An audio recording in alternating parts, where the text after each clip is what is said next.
ಒಂದು ಕಡೆಗೆ ಶಕ್ತಿ ಪ್ರದರ್ಶನ, ಇನ್ನೊಂದು ಕಡೆಗೆ ಪ್ಲಾನ್ ಎ, ಪ್ಲಾನ್ ಬಿ, ಜೊತೆಗೆ ಯಾರ್ಯಾರು ಯಾವ್ಯಾವ ದಾಳ ಉರುಳಿಸ್ತಾ ಇದ್ದಾರೆ ಅದೆಲ್ಲದರ ವಿವರಗಳನ್ನು ನೀವು ನೋಡಿದ್ರಿ. ಈಗ ಇನ್ನೊಂದು ಹೊಸ ಚರ್ಚೆ ಶುರುವಾಗಿದೆ. ಒಂದು ಲೆಕ್ಕದಲ್ಲಿ ಕಾಂಗ್ರೆಸ್ಗೆ ಒಂದು ಹೊಸ ತಲೆ ಬಿಸಿ. ಅದೇನಪ್ಪ ಅಂತಂದರೆ 2028 ಚುನಾವಣೆಯಲ್ಲೂ ಕೂಡ ಸಿದ್ದರಾಮಯ್ಯ ಸ್ಪರ್ಧೆ ಮಾಡ್ತಾರಾ ಅನ್ನುವಂಥದ್ದು. ಈ ಚರ್ಚೆ ಈಗ ಯಾಕೆ ಹೇಳ್ತು ನೋಡಿ. 2018 ಸುಮಾರು ಆ ಎಲೆಕ್ಷನ್ ಆಗುವಂಥ ಸಂದರ್ಭದಲ್ಲಿ ಸಿದ್ದರಾಮಯ್ಯನವರು ಹೇಳಿದಂಥ ಮಾತು, ನಾನು ಇದೇ ಕೊನೆಯ ಚುನಾವಣೆ ಮತ್ತು ನಾನು ಸ್ಪರ್ಧೆ ಮಾಡಲ್ಲ. TV9ಗೆ ಕೊಟ್ಟಂಥ ವಿಶೇಷ ಸಂದರ್ಶನದಲ್ಲಿ ಆಮೇಲೆ ಸಿದ್ದರಾಮಯ್ಯ ಹೇಳಿದರು, ಇಲ್ಲ ತುಂಬ ಜನ ಫೋರ್ಸ್ ಮಾಡ್ತಾ ಇದ್ದಾರೆ, ಅದಕ್ಕೋಸ್ಕರ ನಾನು ಮತ್ತೆ 23ರಲ್ಲಿ ನಾನು ಚುನಾವಣೆ ನಿಲ್ತೀನಿ ಅಂತ. 23 ಲಾಸ್ಟ್ ಚುನಾವಣೆ ಅಂತ ನಾವು ಕೇಳಿದ್ವಿ. ಮತ್ತೇನಾದರೂ ನಿಮಗೆ ಶಕ್ತಿ ಗಿಕ್ತಿ ಏನಾದರೂ ಸಾಮರ್ಥ್ಯ ಬಂದರೆ ಮತ್ತೆ ಮಾಡ್ತೀರಾ ಅಂತ. ಇನ್ಯಾವುದ್ರಿ 80 ಆದಮೇಲೆ ಶಕ್ತಿ ಸಾಮರ್ಥ್ಯ ಇರುತ್ತೆ, ಯಾವುದೇ ಕಾರಣಕ್ಕೂ ನಾನು ಸ್ಪರ್ಧೆ ಮಾಡಲ್ಲ ಅಂತ. ಆದರೆ ಈಗ ಸಿದ್ದರಾಮಯ್ಯ ಯಾಕೋ ಮಾತಾಡ್ತಿರುವಂಥ ರೀತಿ ನೋಡಿದ್ರೆ 2028ರಲ್ಲೂ ಕೂಡ ಅವರು ತೊಡೆ ತಟ್ಟುವಂಥದ್ದು ನಿಶ್ಚಿತ ಅನ್ನಂಗೆ ಕಾಣ್ತಾ ಇದೆ.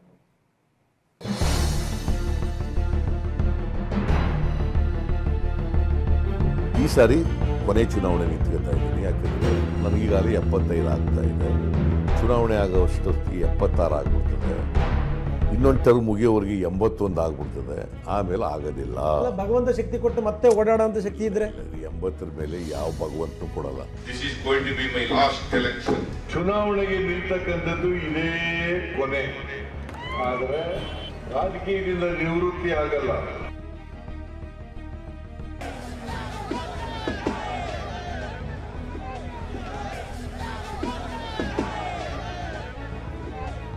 ಇದೇ ನನ್ನ ಕೊನೆ ಚುನಾವಣೆ, ಮುಂದಿನ ಚುನಾವಣೆಯಲ್ಲಿ ಸ್ಪರ್ಧಿಸಲ್ಲ. ಇದು 2023ರ ಚುನಾವಣೆ ಸಂದರ್ಭದಲ್ಲಿ ಸಿದ್ದರಾಮಯ್ಯ ಹೇಳಿದ್ದ ಮಾತುಗಳು. ಇದೇ ಹೇಳಿಕೆಗಳನ್ನು ಆಧರಿಸಿ ಅಕ್ಟೋಬರ್ 22ರಂದು ಚಿಕ್ಕೋಡಿಯಲ್ಲಿ ಮಾತನಾಡಿದ್ದ ಯತೀಂದ್ರ, ತಂದೆಯವರು ಮುಂದಿನ ಚುನಾವಣೆಯಲ್ಲಿ ಸ್ಪರ್ಧಿಸಲ್ಲ ಎಂದಿದ್ದಾರೆ.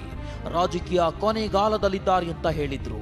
ಈಗ ಇನ್ನೇನು ರಾಜಕೀಯ ಕೊನೆಗಾಲದಲ್ಲಿದ್ದಾರೆ, ಅವರ ರಾಜಕೀಯ ಬದುಕಿನ ಕೊನೆ ಘಟ್ಟದಲ್ಲಿದ್ದಾರೆ. ಅಂತ ಸಮಯದಲ್ಲಿ ಈ ರೀತಿ ವೈಚಾರಿಕವಾಗಿ ಪ್ರಗತಿಪರವಾದಂತಹ ಸಿದ್ಧಾಂತ ಇಟ್ಕೊಂಡಿರೋರಿಗೆ ಮಾರ್ಗದರ್ಶನ ಮಾಡೋದಕ್ಕೆ, ಅವ್ರಿಗೆ ನೇತೃತ್ವ ವಹಿಸ್ಕೊಳ್ಳೋಕೆ ನಾಯಕರು ಬೇಕು. ಸರ್ ಜಾರಕಿಹೊಳಿ ಅವರು ಅಂತ ಒಂದು ಜವಾಬ್ದಾರಿಯನ್ನು ವಹಿಸ್ಕೋತಾರೆ. 2028 ಆದ್ಮೇಲೆ ಚುನಾವಣೆಗೆ ತಂದೆಯವರು ನಿಂತ್ಕೊಳ್ಳಲ್ಲ ಅಂತ ಹೇಳಿದ್ದಾರೆ.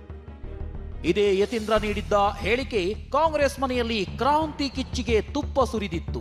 ಅಧಿಕಾರ ಹಸ್ತಾಂತರ, ಉತ್ತರಾಧಿಕಾರ, ನವೆಂಬರ್ ಕ್ರಾಂತಿ ಎಂಬ ಚರ್ಚೆಗಳು ಗರಿಗೆದರಿದ್ವು. ಈ ಎಲ್ಲಾ ಬೆಳವಣಿಗೆಗಳಿಗೆ ಸಿಎಂ ಸಿದ್ದರಾಮಯ್ಯ ಬ್ರಹ್ಮಾಸ್ತ್ರ ಪ್ರಯೋಗಿಸಿದ್ದಾರೆ. ಪಕ್ಷದ ಹಿತದೃಷ್ಟಿಯಿಂದ 2028ರಲ್ಲೂ ಚುನಾವಣೆಗೆ ಸ್ಪರ್ಧಿಸುವಂತೆ ನನ್ನ ಮೇಲೆ ಒತ್ತಡವಿದೆ ಅಂತ ಹೇಳಿರೋದು ಚರ್ಚೆಗೆ ಗ್ರಾಸವಾಗಿದೆ.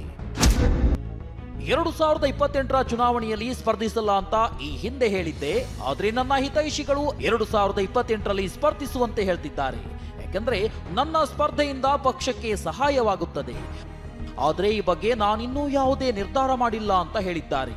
ಆದರೆ ಕಳೆದ ಜುಲೈ ತಿಂಗಳಲ್ಲೂ ಮಾತನಾಡಿದ್ದ ಸಿಎಂ, ನಿಮ್ಮ ನೇತೃತ್ವದಲ್ಲೇ ಚುನಾವಣೆ ಹೋಗ್ತೀರಾ ಎಂಬ ಪ್ರಶ್ನೆಗೆ ಉತ್ತರಿಸಿದ್ದು ಹೀಗೆ.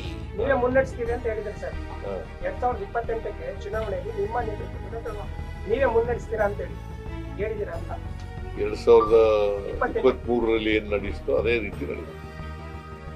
2028ರ ಚುನಾವಣೆಯಲ್ಲಿ ಸಿದ್ದರಾಮಯ್ಯ ಸ್ಪರ್ಧೆ ವಿಚಾರವಾಗಿ ಪ್ರತಿಕ್ರಿಯಿಸಿರೋ ಕೈ ನಾಯಕರು ಬಹುಪರಾಕ್ ಎಂದಿದ್ದಾರೆ. ಸಿದ್ದರಾಮಯ್ಯನವರು ನನಗೆ ದೇವರಿಂದ 100 ಕಾಲ ಅವರಿಗೆ ಆಯುಷ್ಯನು ಕೊಡಬೇಕು, ಶಕ್ತಿಯನ್ನು ಕೊಡಬೇಕು. ಅವ್ರು ಎಲ್ಲಿವರೆಗಿದ್ದಾರೆ ರಾಜಕೀಯ ಜೀವನದಲ್ಲಿ ಯಾವಾಗಲೂ ಸದಾ ಅವ್ರು ಇರಬೇಕಂತ ನನ್ನ ವೈಯಕ್ತಿಕ ಅಭಿಪ್ರಾಯ. I think he should never retire in politics because his requirement is always there. ಸಾರ್ವಜನಿಕ ಜೀವನದಲ್ಲಿ ಸಿದ್ದರಾಮಯ್ಯನವರು ಯಾವತ್ತೂ ರಾಜಕಾರಣದಲ್ಲಿ ಇರಬೇಕು, ಎಲ್ಲ ಚುನಾವಣೆಗಳು ಸ್ಪರ್ಧೆ ಮಾಡಬೇಕಂತ ನನ್ನ ವೈಯಕ್ತಿಕ ಅಭಿಪ್ರಾಯ. ಅದು ಅವರು ವೈಯಕ್ತಿಕವಾದಂಥ ತೀರ್ಮಾನ. ಅದ್ರ ಬಗ್ಗೆ ನಾವು ನಿಂತ್ಕೋಬೇಡಿ ಅಂತ ನಾವೇ ಹೇಳೋಕ್ಕಾಗೋದಿಲ್ಲ. ಅದು ಅವರ ವೈಯಕ್ತಿಕವಾದಂಥ ತೀರ್ಮಾನ. ಒಂದ್ಸಾರಿ ಅವರೇ ಸದನಲ್ಲಿ ಕೂಡ ಹೇಳಿದರು ನಾನು ನಿಲ್ಲೋಲ್ಲ ಅಂತ.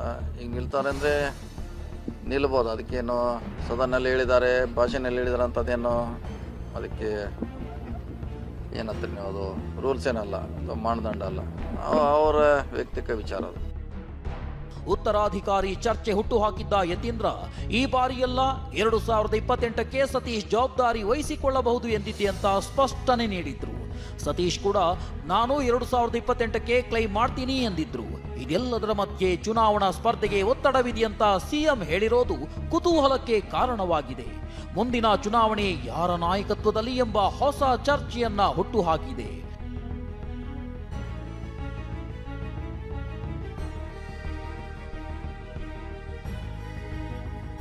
Bureau report TV9.